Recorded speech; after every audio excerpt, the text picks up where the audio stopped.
Hola y bienvenidos a estas charlas que están organizando el Colegio de Licenciados y Doctores de la Comunidad de Madrid. Hoy vamos a presentar la charla titulada Realidad de la inclusión para el alumnado con necesidades educativas especiales en los centros escolares. Hoy está con nosotros Cristina Conesa Alonso y Nuria González. Cristina Conesa es profesora de un centro de educación especial aquí en la Comunidad de Madrid, el Colegio Infanta Elena, y bueno, ha tenido una trayectoria desde el 2006, por lo menos, siempre dedicada al mundo de educación especial. Y Nuria, pues es economista, aunque suene un poco raro, bueno, tiene una trayectoria también bastante amplia y personal en este tema.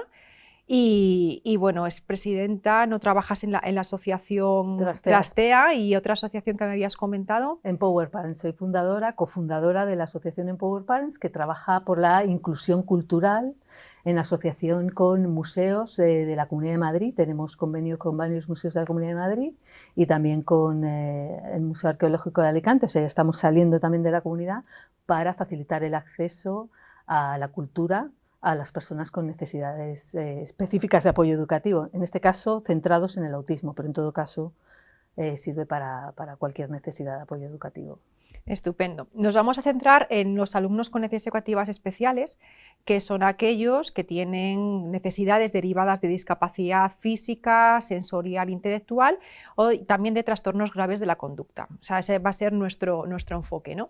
Entonces, bueno, empezamos con una gran pregunta que nos planteamos siempre en la sociedad, que es el tema de la inclusión, que también nos lo persiguen las leyes europeas, luego aparte también nos lo dicen las leyes nacionales, ¿no? la LOMLOE y las de la comunidad, siempre pensando en la inclusión de estos estudiantes, de estos alumnos en los centros educativos. Y bueno, estamos aquí para debatir, para mostrarle al público cuál es nuestro pensamiento como profesionales, ¿no? En este caso, tú como profesora de educación especial, tú también como madre, ¿no?, de un adolescente con autismo. Eso es. Y yo pues también por la parte más de investigación de la universidad, pues cómo es la situación de la inclusión, cómo la vemos, ¿no? Entonces, bueno, pues ¿quién quiere empezar sobre esto? Al ruedo, Cristina. Cristina, te ha tocado, cuéntanos un poquito tu perspectiva como profesional, cómo ves la inclusión y cómo se puede hacer en los centros de educación especial, que me consta que estáis haciendo un trabajo muy bueno en el colegio. Sí. Cuéntanos un poquito. A ver, actualmente lo que es con la Ley de Educación que acabas de nombrar, con la LOMLOE, lo que se quería, lo que se quiere es tender a que haya más inclusión en los centros educativos, por eso el debate que hay sobre los centros de educación especial, ¿no? Entonces, una de las cosas que se está intentando es que el alumnado con necesidades educativas especiales forme parte de los centros ordinarios. Pero nosotros desde el Centro de Educación Especial lo que pretendemos más es que el alumnado de los centros de especial sea parte de la sociedad, ¿no? O sea, que no seamos un reducto del sistema educativo, sino más bien que podamos hacer actividades en la vida social de cada uno. Es verdad que a lo mejor a nivel curricular nuestros alumnos no pueden participar del colegio ordinario, de una asignatura, un área de lengua, de matemáticas, pero sí pueden hacer otras cosas con el resto de alumnado, con colegios ordinarios, pues hacer actividades de ocio y tiempo libre en contextos normalizados, ¿no? Entonces yo creo que es un poco la tendencia que debería haber hoy en día con los centros de educación especial, hacer cada vez más actividades con el resto de la sociedad, ¿no? Así es como lo veo yo. Y Nuria, cuéntanos en tu caso personal, ¿cómo has vivido la inclusión? ¿Cómo la estás viendo actualmente? Vamos a ver, yo he pasado, no yo, mi hijo evidentemente, pero yo acompañándole por las 3 experiencias educativas posibles a día de hoy en la Comunidad de Madrid. He pasado por educación ordinaria puramente, con un niño con necesidad, digamos, que ya llevaba la etiqueta de necesidades específicas de apoyo educativo, pero en un aula de 28 alumnos. Eso fue un completo fracaso. Un completo fracaso porque te encuentras a un profesor que ya tiene 28 alumnos, en este caso, de edades muy tempranas, y que además tiene a un crío como el mío, pero además tiene a un crío que tiene hiperactividad, a otro que tiene dificultades sociales derivadas de su entorno familiar o social, y ese maestro tiene que bregar con toda esa diversidad, 28 alumnos en el aula, y conseguir que aprendan sus primeras letras. Me parece una absoluta heroicidad, me parece que el papel lo sostiene todo y que es absolutamente imposible. Y lo digo desde la experiencia personal. Mi hermana es profesora, mi madre fue profesora y también puedo decir de la experiencia casi profesional, por cercanía. La siguiente etapa fue lo que llamamos aulas TEA, que en la Comunidad de Madrid significa que están todavía en centros ordinarios, todavía se denomina educación ordinaria, pero son unas aulas especializadas, en este caso en autismo. Son aulas de entre 5 y 7 alumnos que cuentan con un profesor de pedagogía terapéutica y un profesor y un integrador. La figura de integrador. Pero ¿qué es lo que ocurre aquí? Nos encontramos un escenario parecido. Mientras son pequeños, son manejables, pero en cuanto empiezan a tener problemas de conducta y una edad un poquito más avanzada, pues ahí empiezan las dificultades, porque los maestros de pedagogía terapéutica no tienen por qué estar especializados en autismo, son maestros de pedagogía terapéutica. Por lo tanto, yo siempre digo que hay inclusión si hay huella positiva en el alumno que la recibe y en el resto de la comunidad educativa. Si no, no hay inclusión. Esta mesa que tenemos aquí no está incluida, solo no está participando. Entonces, si ese alumno no recibe una huella positiva para él mismo, es decir, esto le viene bien y sirve a sus necesidades, pero al mismo tiempo, si el resto de alumnos no reciben una huella positiva de que ese niño esté ahí, tampoco estamos haciendo inclusión. ¿Qué imagen van a llevarse el resto del alumnado si lo que tiene es un niño que grita, que corre, que tiene conductas totalmente disruptivas y un profesor absolutamente superado? Eso no es inclusión, eso es simplemente estar. Y la tercera opción, que ha sido la última y en la que actualmente está mi hijo, es lo que llamamos educación especial. En este caso, pues sería donde está Cristina, un centro de educación especial. En este caso es específico de autismo, pero ¿qué nos hemos encontrado ahí? Pues nos hemos encontrado profesionales que saben lo que manejan. Yo no entraría jamás en el debate de si educación ordinaria, educación especial, ¿dónde está bien este niño? ¿Qué es lo que cubre las necesidades de este niño? Y experimentos con la Coca-Cola, porque el papel lo sostiene todo, la ley lo sostiene todo, la realidad no. Y yo no voy a experimentar con mi hijo, pero yo como cualquier padre. Entonces, el día que en la educación ordinaria pública o concertada, lo que entendemos por educación gratuita, sostenida con fondos públicos, a mí me cubran las necesidades de mi hijo, seré la primera. Porque además tiene un hermano y me conviene, un hermano neurotípico sin necesidad de apoyo educativo, me conviene que vaya en el mismo colegio. Yo hubiera sido muy feliz. Entonces, la realidad de la inclusión es que no existe en la educación ordinaria de ninguna manera. Y esta es la realidad hoy. Tendremos que incrementar los apoyos, tendremos que dotar de fondos para que eso sea real. Pero a día de hoy eso no ocurre. Totalmente. O sea, hay muchos factores que intervienen que ahora mismo los podremos hablar. A nivel científico, las investigaciones lo que dicen es que primero tiene que estar el profesorado formado.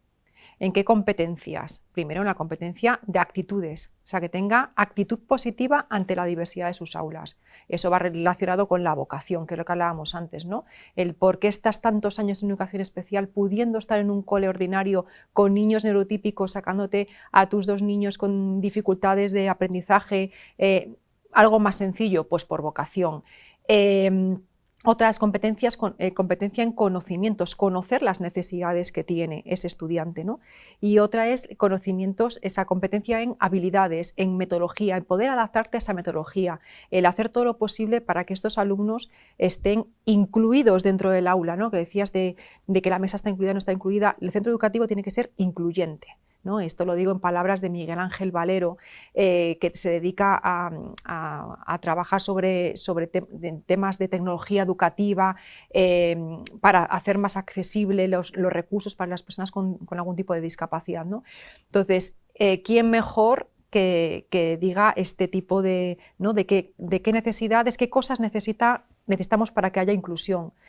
Que la realidad, ¿no? Las investigaciones sí, pero lo más difícil es la realidad, estar in situ. Es muy fácil decir, es que el profesorado tiene que tener formación, esta es la formación que tiene que tener. Muy bonito, sí, pero estate en el aula, ¿no? Como docente. Y ahora bien, orienta a las familias, ¿no? O sea, eso es lo más complejo. Lo fácil para mí, personalmente, que he estado 12 años en colegios y de los cuales 8 he estado en educación especial, sé lo de que puedo hablar, ¿no? Que lo difícil es estar a pie de cañón y es estar dando clase a los niños con algún tipo de necesidad específica de apoyo educativo, en este caso lo más complejo que es los ACNES, ¿no? Los alumnos con necesidades educativas especiales.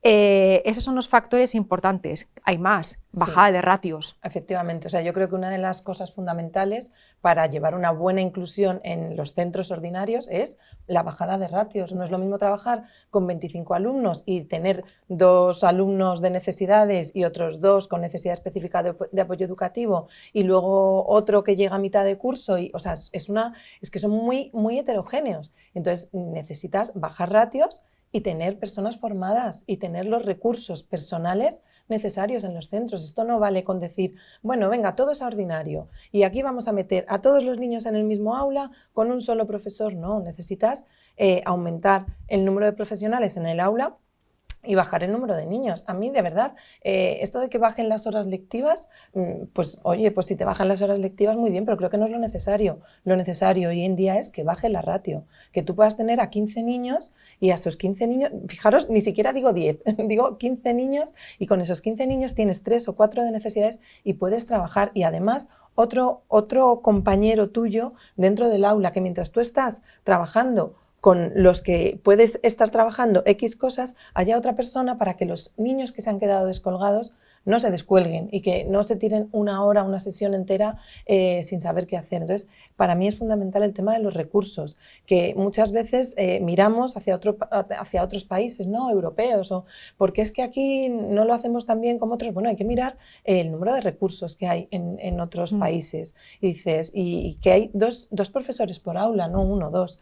O sea, y a lo mejor no es tan necesaria la tecnología dentro de las aulas, sino los recursos profesionales, ¿no? Que para mí eso es fundamental ahora mismo. Y luego, aparte, hay una cosa que creo que también es muy importante, que no todo tiene que ser blanco-negro. Quiero decir, no tiene por qué ser centro ordinario con apoyos. También existe la combinada, existen las aulas de educación especial dentro de centro ordinario y, sobre todo, una cosa que creo que a día de hoy es fundamental es no hacerlo al contrario. O sea, no querer empezar la inclusión por la educación, sino por la sociedad. O sea, ¿cómo está la sociedad? ¿Cómo incluimos a estas personas en la sociedad? ¿Cómo conseguimos, yo qué sé, es que con cualquier cosa, las barreras arquitectónicas, pues es un principio, pero hay mucho más, o sea, hay mucho más donde poder incluir a estas personas y no se está haciendo. Entonces, pues simplemente con lo que decíamos, el ocio normalizado, donde puedas tener alumnos sin discapacidad y con discapacidad, ¿no? Que eso, por ejemplo, hay muy poco. Y entonces, cuanto más normalizado se viera el tener un compañero, un amigo con una necesidad educativa especial, más normalizado se vería también tenerlo dentro de nuestras aulas, ¿no? Yo creo que eso es importante. Nosotros hace poco, en el colegio donde trabajo, hemos tenido una experiencia de unos juegos cooperativos con un colegio ordinario en nuestro centro de educación especial. Entonces se han hecho como tres actividades con el centro ordinario. Entonces, un día ellos venían a nuestro centro, conocían el centro, a nuestro alumnado, lo ven como algo normal, el ver a un niño en silla de ruedas o a un niño que necesita unos cascos para cancelar el ruido. Bueno, pues es lo que hay en otros centros, ¿no? Luego, otro día hemos ido a hacer juegos cooperativos en un polideportivo y otro día nosotros vamos a su centro. Y para mí ha sido maravilloso ver cómo los niños entre ellos no necesitas estar diciéndoles vete a jugar o jugad juntos. No, ellos solos se ponen a jugar juntos, porque es lo que decía antes, a lo mejor a nivel curricular no pueden estar compartiendo aula, pero sí pueden estar compartiendo juegos. Pueden jugar a la pelota, pueden jugar al pañuelo, hay muchas cosas que se pueden hacer y que lo pueden hacer juntos, ¿no? Entonces, a lo mejor es más importante eso que la inclusión en el aula. Por lo menos lo veo yo. Totalmente. Sí, al que mencionabas los países, en Italia no existen los centros de educación especial desde 1970. Tienen una ratio de 20 alumnos por aula y tienen 2 profesores dentro del aula. O sea, es un modelo que podemos aprender un poquito en cuanto a tema de recursos, que es lo que hablábamos, porque luego hay otras cosas que personalmente me gustan más, como por ejemplo hacer las evaluaciones psicopedagógicas que dependan del centro, allí dependen de los servicios sanitarios.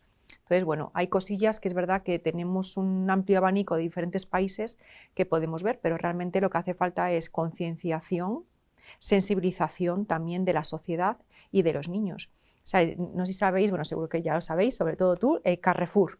Carrefour ha ampliado las horas Sí, de silencio.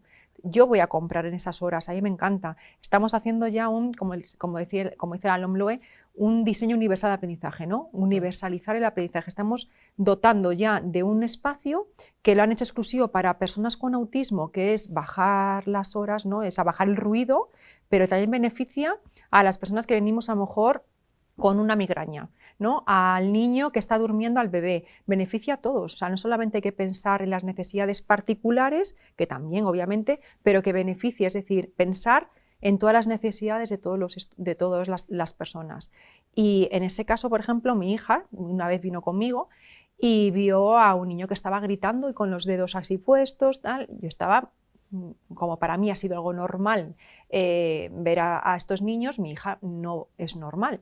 Decía, mamá, está gritando, se está portando muy mal, le van a regañar. Digo, no, Lola, no se está portando mal, es que el niño es así porque no sabe hablar, entonces su manera de decir estoy contento o su manera de decir quiero pavo, como tú que quieres una loncha de pavo, o sea, algo normal, coloquial, y digo, y no se mira, no hay que mirar de esa manera. Podemos saludar si nos estamos mirando, como haces con tus compañeros, pero no podemos mirar, ¿no?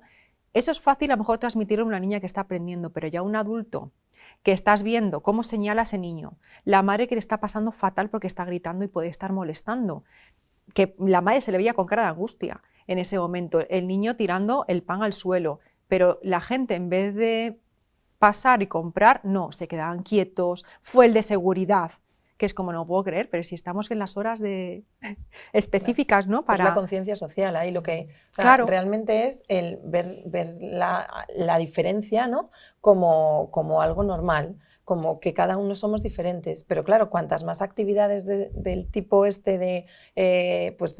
como en Carrefour, que se hacen las horas estas, cuantas más actividades de estas haya en la sociedad, más normal veremos que distintas personas necesitamos distintas cosas, igual que para subir a un autobús nos bajan la rampa si somos una persona mayor o vamos con una silla de ruedas, ¿no? Pues de la misma forma hay diferentes necesidades y todos somos diferentes y diversos y ahí está lo bonito también, ¿no? De nuestra sociedad, el que cada uno seamos diversos. Igual que en el metro, yo siempre tengo la imagen y siempre lo cuento, ¿no? En el metro, que además había sido tu hijo, precisamente.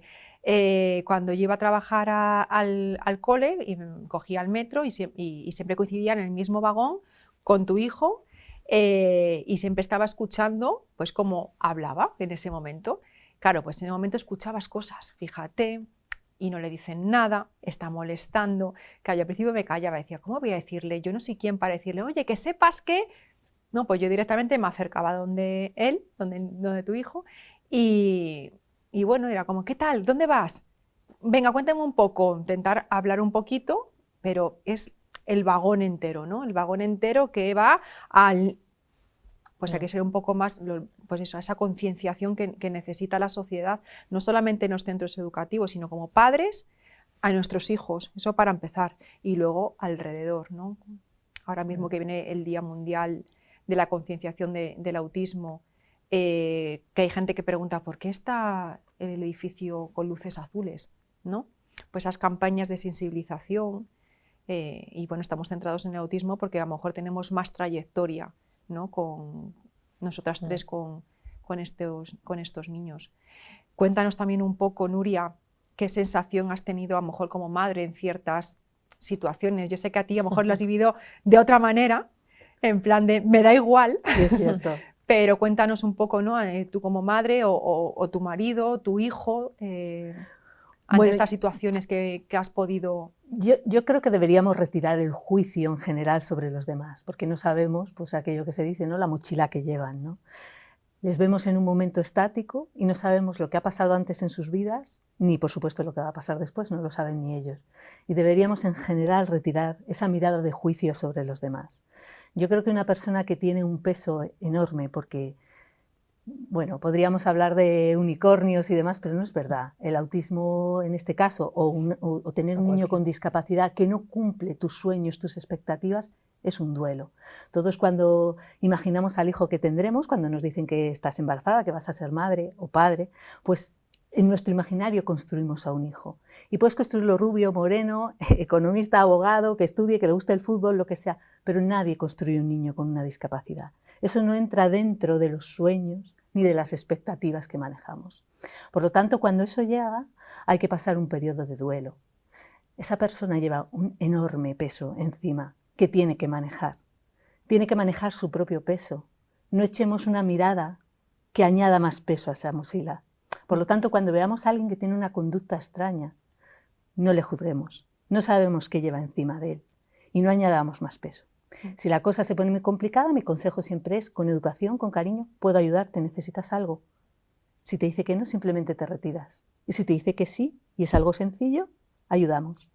Y ya está, con toda naturalidad. Es cierto que a mí no me ha pesado demasiado, pero por una cuestión de carácter y de temperamento. Bueno, pero no todo el mundo tiene que tener ese carácter, ese temperamento, ni tampoco esa red social de la que yo gozo. Hay que entender que hay personas en otras circunstancias. Entonces, bueno, retiremos ese juicio social. Y sí que ha habido situaciones muy, muy complicadas, y algunas, desgraciadamente, en el ámbito educativo.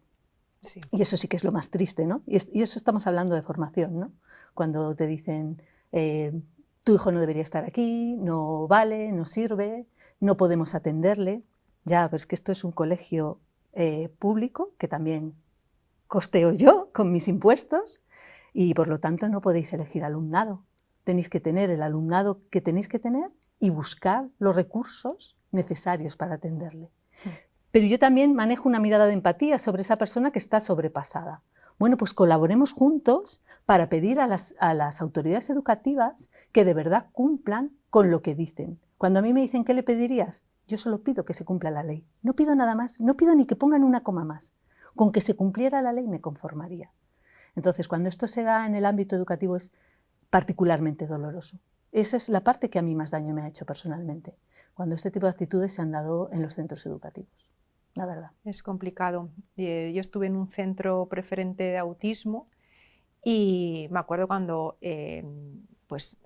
se sacan solamente unas pequeñas horas al aula de autismo, ¿no? Al aula específica. Los niños pasan más tiempo en el aula ordinaria y claro, cuando tienes que dar claves a las tutoras, en este caso eran chicas, a las tutoras para hacer la asamblea, ¿no? En plan de hay que poner pictos, hay que intentar poner algún signo también para evocar el lenguaje, luego a nivel de conducta vamos a trabajar así. Te decía, yo no he estudiado educación especial, esto lo haces tú. Yo no voy a modificar todo por un niño. Digo, ya es que eso no es la inclusión. Hay que modificar todo por un niño. Y eso pasa en los centros educativos, pasa en las universidades, que es muy complicado, pero hay que trabajarlo. Y es que ya lo dice la ONU, ¿no? En su artículo 4. O sea, es que ya más claro imposible, pero cuesta mucho, por supuesto que cuesta, pero yo creo que bajando, ¿no? Efectivamente, o sea, yo creo que ahí el kit también de la cuestión es no solamente la formación al profesorado de primaria, sino también la bajada de ratio y el tener una persona en tu clase que esté formada, ¿no? en aquello que se necesite. Entonces, muchas veces tenemos profesores sobrepasados y lo que no pueden es dedicarle tiempo, más tiempo, a hacer las cosas que se necesitan para dar respuesta, porque estos son unos alumnos que tienen una serie de barreras que les frenan, que frenan el que puedan desarrollar o llegar al mismo currículum que están llevando los demás, pero para esas barreras van a necesitar un tipo de ayudas, ¿no? Un tipo de ayudas para que se pueda llevar a cabo esa inclusión.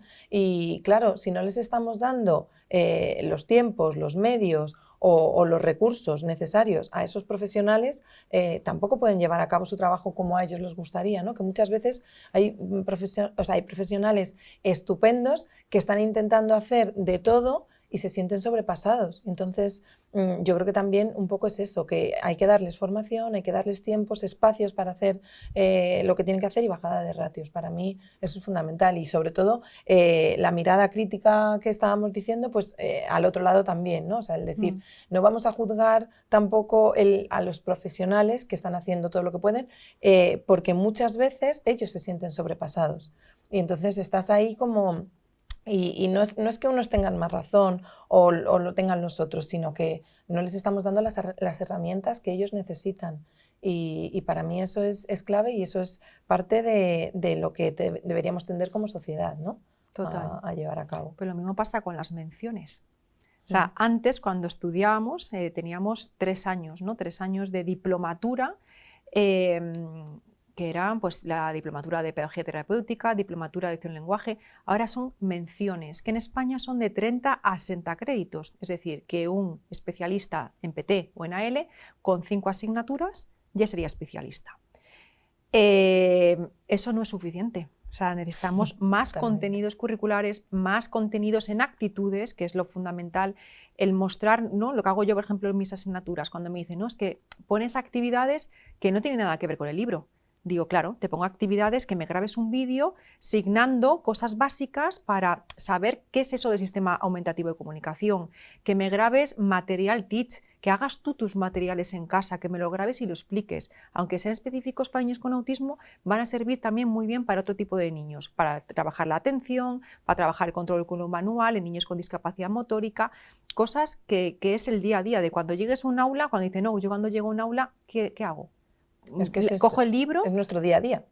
O sea, es verdad que hoy en día yo sí que noto mucha diferencia, ¿no? Cuando llegan alumnos en prácticas de lo que había hace 10 años, a lo mejor, Sí. porque los maestros en educación especial, ¿no? La diplomatura antigua, teníamos 3 años donde se nos enseñaba cada discapacidad y se nos mostraba cómo trabajar con este tipo de alumnado.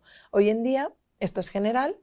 Y tienes unas asignaturas, pero el nivel de conocimientos, que no dudo que hay otros conocimientos muy importantes que sí que tienen, pero es verdad que tú tienes que saber cuando entras en un aula y tienes un alumno con una discapacidad, cómo trabajar con él o con una necesidad educativa especial, tienes que saber cómo trabajar y que a lo mejor no es la misma forma para trabajar con un alumno con una parálisis cerebral que con un niño con un autismo. Entonces, tienes que saber cómo llegar a ellos, cómo trabajar y sobre todo tener también la conciencia de decir todos pueden aprender, ¿no? Que eso es una cosa que muchas veces nos falta y dices, parece como que hay gente, incluso profesionales, que tiran la toalla, ¿no? Y que parece que, bueno, que como vas a por los que saben y los que no se van quedando por el camino. Cuando a lo mejor ese que se va quedando por el camino lo único que necesita es que le enseñes de otra forma. Y una vez que ya cambias la mirada y cambias la forma de enseñarle y piensas que él también puede,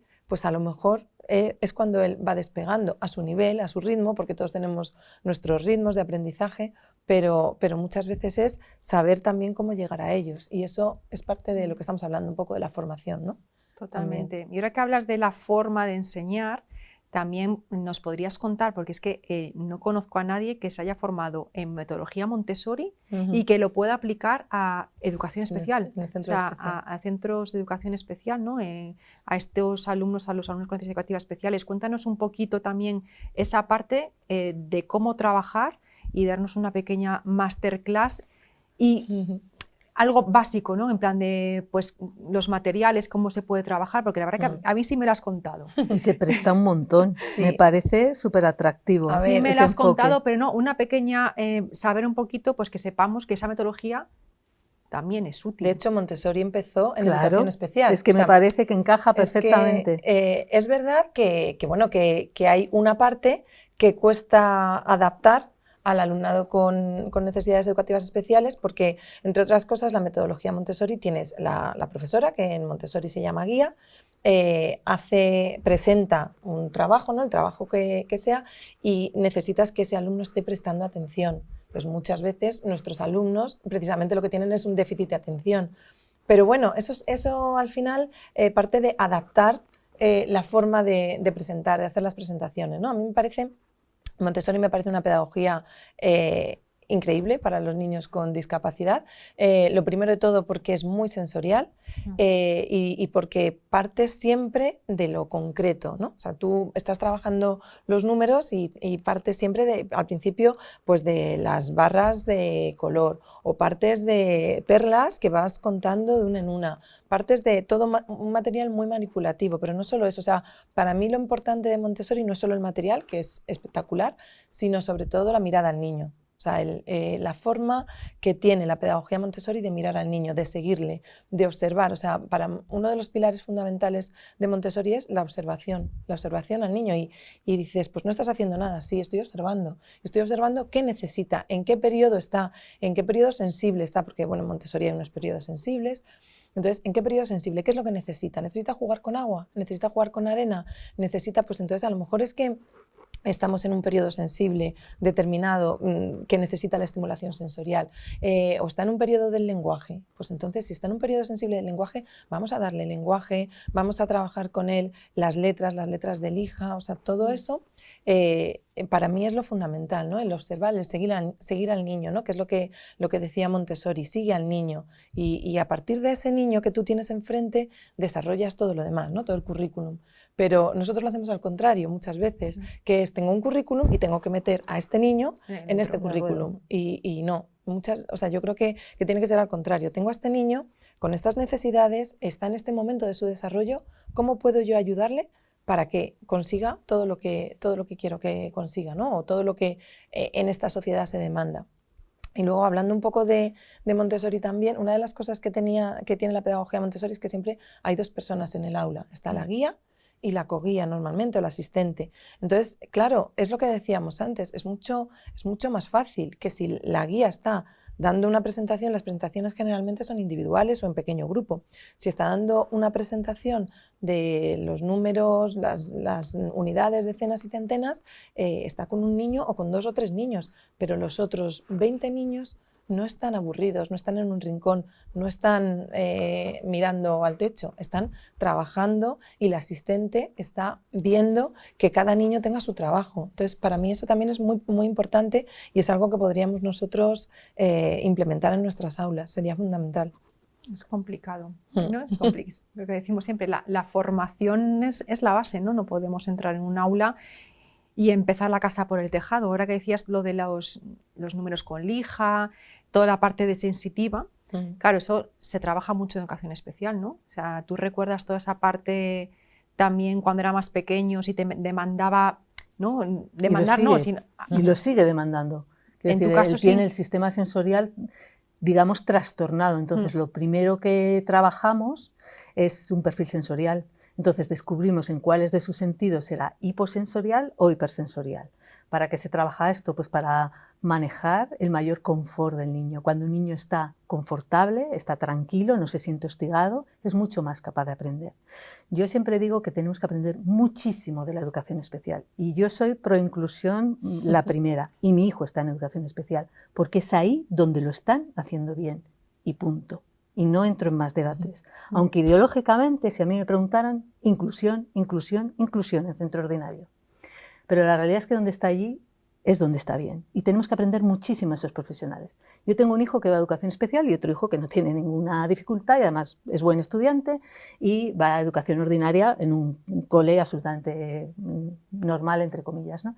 Pero yo pensaba, ¿cuánto me gustaría que este hijo que no tiene dificultades recibiera la misma educación que está recibiendo mi hijo en educación especial, centrada en la persona, centrada en las inteligencias múltiples, que no es especialmente inteligente en la propiocepción, en el movimiento, vamos a trabajar la inteligencia auditiva, que no es especialmente en esto, vamos a trabajar mucho la inteligencia emocional. Es decir, la educación especial se centra en la persona.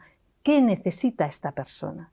Ojalá mi hijo pequeño hubiera recibido una educación así en su cole ordinario, en el que descubrieran cuáles son sus fortalezas, cuáles son sus debilidades. Vamos a tratar de pasar por encima de estas debilidades y trabajar en ellas y sobre todo vamos a trabajar su potencial, sus fortalezas. Y yo desde aquí quiero romper una lanza en favor de la educación especial, de cómo trabajan con estos alumnos, de cómo conocen a sus alumnos, de la tremenda vocación, de la extraordinaria comunicación con las familias, que es absolutamente admirable, porque cuando hablamos de inclusión, a mí me hace gracia, pero la inclusión hablamos de aula. No, la inclusión no es en el aula, la inclusión compete a toda la comunidad educativa. De nada vale que el niño esté bien incluido, comprémoslo bien incluido en el aula y luego en los recreos, ¿qué pasa en los recreos? Es que la inclusión es todo, es que hay que trabajar en el recreo, que es en el recreo y en los espacios no lectivos o no reglados donde se dan las mayores conductas de bullying o de Total. rechazo, porque no hay un profesor echando un ojo, ¿no? Entonces, y cuando hablo de comunidad educativa hablo de familias. Qué tremendo que haya familias en el colegio que digan, no, yo no quiero a estos niños aquí. Trabajemos con el resto de familias para que sepan, para que descubran que también puede ser una riqueza con sus hijos. Que ese profesor al que ha sacado de la zona de confort para tratar a un hijo como el mío o con dificultades, también ha salido de la zona de confort para enseñar a un niño neurotípico. Es un profesor totalmente retado. Y que no va a llegar y soltar su lección. No, porque estos niños no se lo permiten. Y ese beneficio lo van a recibir el resto de alumnado. El resto de alumnado van a tener un profesor retado, un profesor que busca la manera de enseñar y que enseñará. Los que no aprendan porque no tengan inteligencia matemática lo harán oralmente, los que no de otra manera. Y en el aula siempre vas a tener esa diversidad, aunque no tengas niños con dificultades de aprendizaje. Y yo creo que esto es fundamental, incluir a toda la comunidad educativa en el beneficio de la diversidad. Y desde luego mi total admiración, mi rendida admiración es donde yo he encontrado una auténtica vocación, es en la educación especial. Estoy de acuerdo contigo. Yo también he pisado educación especial y centro ordinario, igual que Cristina.